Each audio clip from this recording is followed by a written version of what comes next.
সেই জনাবে মুহাম্মদ আহমদ মুস্তফা সাল্লাল্লাহু আলাইহি ওয়াসাল্লামের প্রতি ও তার পরিবার পরিজনের প্রতি এবং তার আসহাবগণের প্রতি। প্রিয় হাজিরিন, আমরা মোটামুটি হারে মুসলিম হিসাবে আমরা সবাই জানি পবিত্র জিলহজ মাস, হজের মাস। এই হজের মাসে যাদের হজ করার সুযোগ করে দিয়েছেন তারা হজ করবেন। যারা হজ করার মতন তৌফিক নেই তারাও যেন বঞ্চিত না থাকে। তাদের জন্য এই ঈদকে সৌন্দর্য করার জন্য রেখেছেন কুরবানি। এই কুরবানিটা হযরত সাইয়েদনা ইব্রাহিম আলাইহিস সালাতু ওয়াস সালামের একটি সুন্নাহ,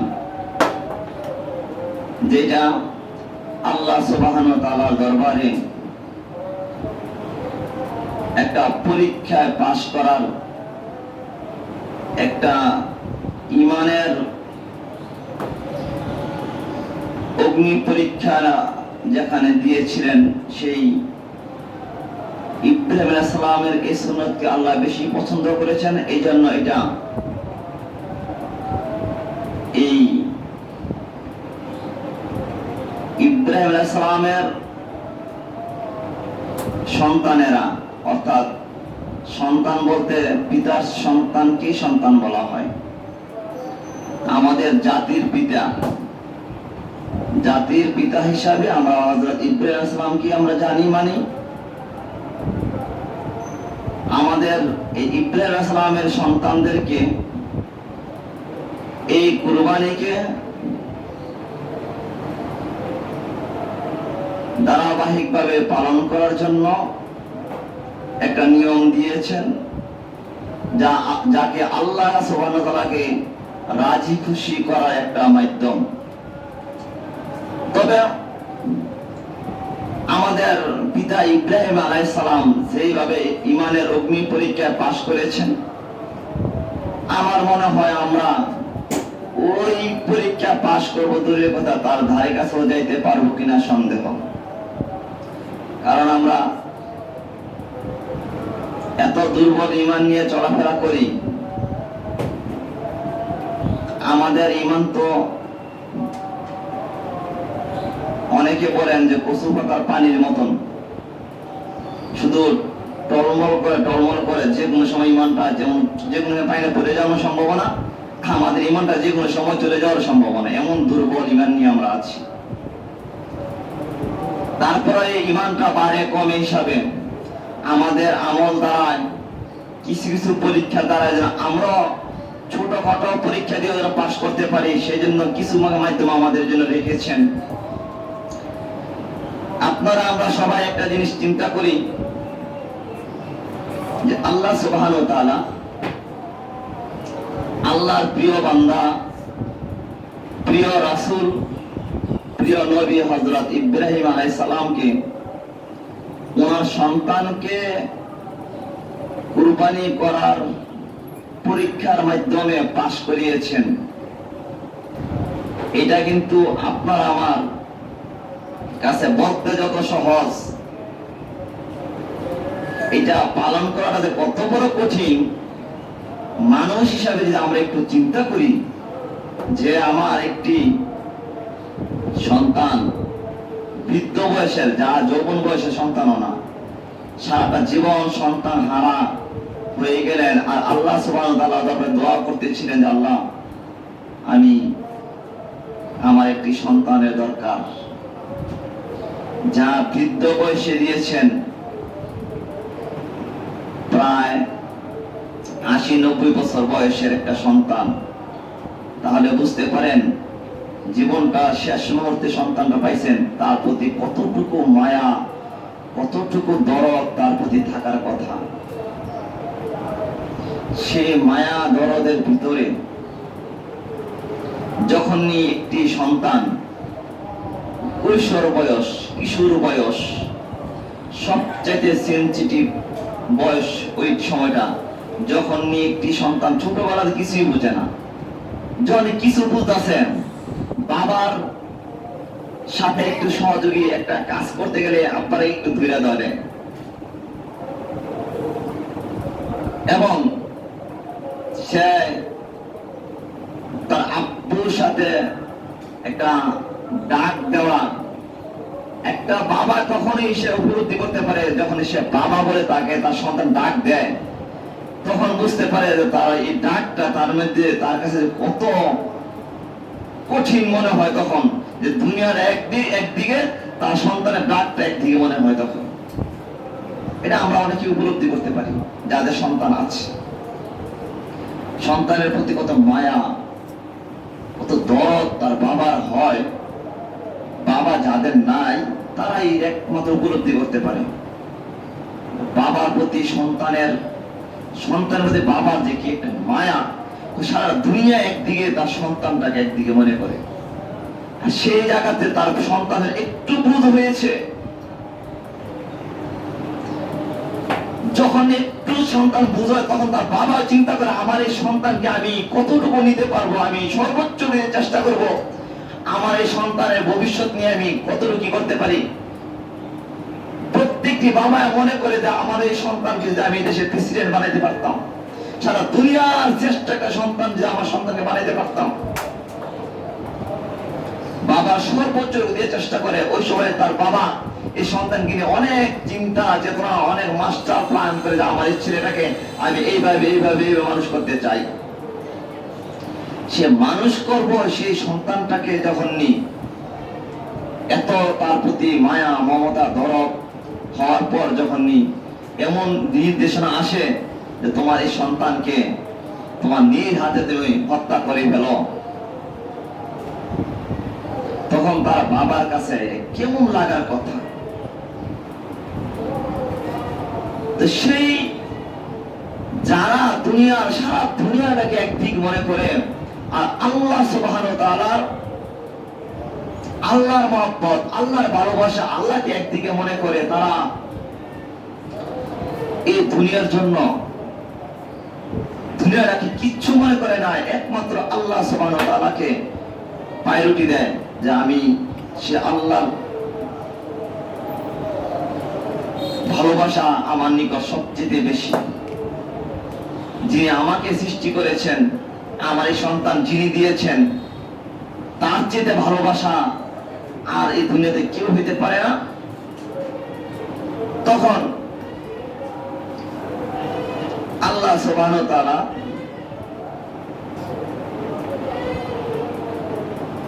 তার প্রিয় হাবিবকে পরীক্ষা পাশ করার জন্য শুধু এতটুকু করেছেন। আসলে যে আল্লাহর প্রতি আল্লাহর রাসূলের মহব্বতটা কতটুকু, এটা জানার জন্য ভবিষ্যতে যত আল্লাহর বান্দারা দুনিয়াতে আসবেন তাদেরকে শুধু পরীক্ষা, মানে তাদেরকে বোঝানোর জন্য যে আল্লাহর প্রতি তোমার মহব্বত কতটুকু হওয়া দরকার, এই কথা বোঝানোর জন্য এই পরীক্ষাটা। আজকে দেখেন যে আমাদেরকেও তো আল্লাহ সুবহানাহু ওয়া তাআলা মাঝে মাঝে কিছু পরীক্ষা নেন। আমরা যে তখন পরীক্ষা নেওয়ার সময় আমরা আল্লাহ সুবহানাহু ওয়া তাআলা গালাগালি শুরু করি, কিভাবে? আমরা কিন্তু অনেক সময় বলি আল্লাহ কি আমার পুত্রকে দেখছে, হ্যাঁ না এতগুলো বলা হয় আল্লাহ নিজেও দেখে না, এমন ভাষাও ব্যবহার করে মানুষ। আমরা পরীক্ষা কোন জায়গাতে আসছি, অনেক সময় দেখা গেছে যে এই যে একটা কুরবানি, এই আত্মত্যাগ আমরা করব, আমরা তখন কি করি? ঘরের কুরবানিটা দেব, মনে করেন আমার 5টা গরু আছে, সবগুলি মোটা তাজা সবচেয়ে ভালো যেগুলি আছে এইগুলি আমি বিক্রি করে ফেলাই। একবার তিন বিরিং করে চেষ্টা করে হাঁটতে পারে না, ভালো করে জায়গার থেকে লড়তে পারে না, একবার নিষ্ঠা দিয়ে এটা রাখি কুরবানি লেগে। আমার ভালোবাসাটা আল্লাহর জন্য কতটুকু, আল্লাহর মহব্বত আমার অন্তরে কতটুকু, এইগুলি দ্বারা প্রমাণ করা যায়।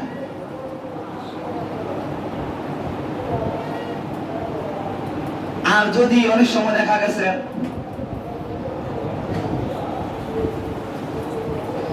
আমরা এই দুনিয়ার বুকে যত যাই কিছু করি না কেন, হয়তোবা করি আমরা নিজের নামের জন্য, আর না হয় করি আমার একটি স্বার্থের জন্য। এগুলো হয়তো আপনার আস্তে আস্তে আলোচনার ফাঁকে জানতে পারবেন, বুঝতে পারবেন। আল্লাহ সুবহানাহু ওয়া তাআলা তার বান্দা ইব্রাহিম আলাইহিস সালামকে যখন স্বপ্নের মাধ্যমে এই কুরবানিটা দেখাইলেন, উনিও চিন্তা করলেন যে আল্লাহ সুবহানাহু ওয়া তাআলা নবীদেরকে যে স্বপ্ন দেখান, স্বপ্ন মুফাসসিরে কেরামগণ এই স্বপ্নকে অনেক ব্যাখ্যা করেছেন। স্বপ্নটা তিন প্রকার বলেছেন। যেমন আমরা স্বপ্নে দেখি, আমাদের এই স্বপ্ন দেখাটা আমরা সারাদিন ঘোরাফেরা যা চিন্তা ফিকির করি, রাত্রেবেলা এটা অনেক সময় স্বপ্ন দেখি, এটা যে কাল্পনিক স্বপ্ন। আর একটা স্বপ্ন শয়তানে দেখায়, যা আপনাদের মানুষ নিজে নিজে ভয় পান, একটা অদ্ভুত একটা ভয়ঙ্কর একটা জিনিস দেখান শয়তানে, আপনি দেখুন তখন ভয় পান যে কি জানি একটা আসতেছে, আপনি দৌড়তেছেন, আপনি যাইতে পারতেছেন না, মনে হচ্ছে তোর দূর আগে পাচ্ছেন, আপনার একটা ভয় সৃষ্টি হয়ে গেছে, এটি শয়তানে দেখায়। আরেকটি স্বপ্ন হচ্ছে নবীদের স্বপ্ন। নবীদের নিকট কোন শয়তান নবীদেরকে শয়তানি করতে পারে না, নবীদের নিকটকে শয়তানি স্বপ্ন দেখাতে পারে না। নবীদের স্বপ্ন যা হয় তা বাস্তব। আল্লাহ সুবহানাহু ওয়া তাআলা আমাদের প্রিয় রাসূল হযরত সাইয়েদনা হযরত ইব্রাহিম আলাইহিস সালামকে যে স্বপ্ন দেখিয়েছেন, এটা উনিও বুঝতে পারছেন যে এটা আল্লাহ তাআলার তরফ থেকে স্বপ্ন, এটা বাস্তব। এইজন্য আল্লাহ সুবহানাহু ওয়া তাআলা সূরা আস-সাফফাতের 102 নং আয়াতে বলেন, ফালাম্মা বালাগা মা'আহুস সা'a ক্বালা ইয়া বুনাইয়া ইন্নী আরা ফিল মানাম আন্নী আযবাহুকা ফানজুর মাযা তারা ক্বালা ইয়া আবাতি ফাআল মা তু'মিরু সাতাজিদুনি ইনশাআল্লাহ মিনাস সাবিরিন।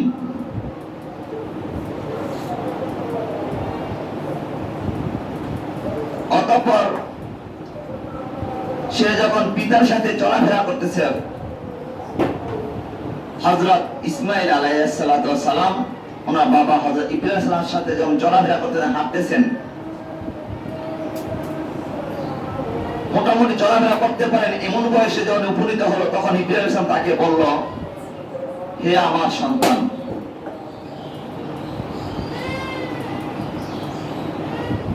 আমি স্বপ্নে দেখি যে তোমাকে জবেহ করছি। এটা কিন্তু আপনার আমার কথা না, আল্লাহ সুবহানাহু ওয়া তাআলা নিজে জানাইতেছেন। এমন নয় যে এটা কোন একটি ব্যক্তি এই ঘটনাটা বলে দিয়েছেন, এটা এমন হইতে পারে, না হইতে পারে। আল্লাহ সুবহানাহু ওয়া তাআলা বলতেছেন যে হযরত ইব্রাহিম সালাম ওনার সন্তানকে বলতেছেন যে হে সন্তান, আমি স্বপ্নে দেখেছি আমি তোমাকে জবেহ করতেছি। এখন তোমার অভিমত কি? তুমি একটু চিন্তা করে দেখো যে আল্লাহ সুবহানাহু ওয়া তাআলার পক্ষ থেকে আমি এই নির্দেশ পাইছি, তোমার মতটা তুমি একটু আমার কাছে বলো। এইজন্য আমরা অনেক সময় যারা বাবা হয়েছি, ছোট সন্তানদের সাথে আমরা পরামর্শ করি না। এটা তার একটা শিক্ষা আছে যে আপনার বাবা হলেও আপনার এই সন্তানের সাথে পরামর্শ নেবেন। আপনার সন্তান হিসেবে আপনার পরামর্শ নিলে তো আপনার সন্তান মানে তার সে চিন্তা থেকে মুক্ত থাকলো, নাহলে হয়তো বসে বুঝে আব্বা কি করে মাঝে মধ্যে কোনো বুঝতাম না। আর যারা পরামর্শ করে নেন তো সন্তান আর এই কথা বলার শিখি থাকবে না, সুযোগ থাকবে না, সে চিন্তা মুক্ত থাকলো এবং তার ভবিষ্যৎ, তার মেধার প্রখরতা বেড়ে গেল, যা কিভাবে কি করতে হবে, তখন তার এসে তার সন্তান এইভাবে করবে। আর আমরা করি কি, হ্যাঁ জানি কি কি না, এই ধরনের আচরণ কোনো বাবা করা উচিত নয়। তখন সে বলল, ইসমাঈল আলাইহিস সালাম তার পিতাকে বলে, হে পিতা, আপনাকে যা আদেশ করা হয়েছে, আল্লাহ তাআলার তরফ থেকে যে আদেশ আপনি পাইলেন, আপনি তাই করুন। আপনি যা আল্লাহ তাআলার তরফ থেকে আদিষ্ট হয়েছেন, যা নির্দেশ প্রাপ্ত হয়েছে, আপনি তা করেন। আল্লাহ চাহে তো আপনি আমাকে সবরকারীদের মধ্যে আমাকে পাবেন, ধৈর্যশীলদের মধ্যে আমাকে পাবেন। এখন দেখেন, এই পরামর্শ করার কারণে সন্তান ও বাবাকে উৎসাহ দিচ্ছেন যে আপনি আল্লাহ সুবহানাহু ওয়া তাআলা আপনাকে যে নির্দেশ দিয়েছেন, আপনি আপনার নির্দেশ মতো আপনি আপনার দায়িত্ব পালন করে যান। আপনি আমাকে ধৈর্যশীলদের সাথে পাবেন, আমি আপনার অবাধ্য সন্তান নই, আমি আপনার অবাধ্য হব না। পরামর্শ করার কারণে বাবা একটু আশ্বস্ত হইলেন, তাহলে আমি একটু চিন্তা মুক্ত, তাহলে আমার এই সন্তান নিয়ে এসে আমার আর কি নাই, চিন্তা নাই, আল্লাহর হুকুম পালন করার জন্য আমার জন্য অনেকটা সহজ হয়েছে। এখন দেখেন, যেমন বাবা তেমনই তো সন্তান। এই পরীক্ষায় পাশ করার মতন সন্তান আল্লাহ সুবহানাহু ওয়া তাআলা এরপর বলতেছেন, ফালাম্মা আসলামা